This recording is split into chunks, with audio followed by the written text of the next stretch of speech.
Menteri Sarkar Jela ubah polengdo ulapan benar bagi Sarkar Jela kan lej ban pleno ya umat jong uklawat kari Tirot sing pelatih hakanong ba Dhaka jong kari Bangladesh.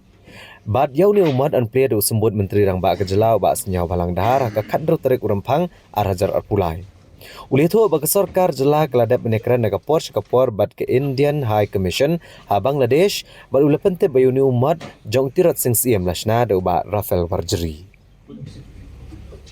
That on the 16th of next month, the state government has been talking to the Indian High Commission of Bangladesh, and on the 16th of February next, we will be unveiling a life-size statue of Tirot Singh and also a bust of the renowned warrior of the state at Dhaka.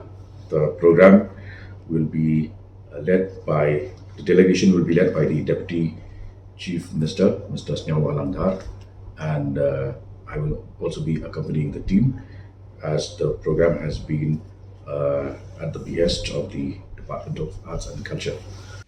Uba poleng do uba kami ikatanat social welfare ula pentep bagi Sarkar kela penjelan ikatarik tap kerteng na kebenta bentung ya ke chairperson jang ke Meghalaya State Women's Commission haduk bandakut benai kela lengkot.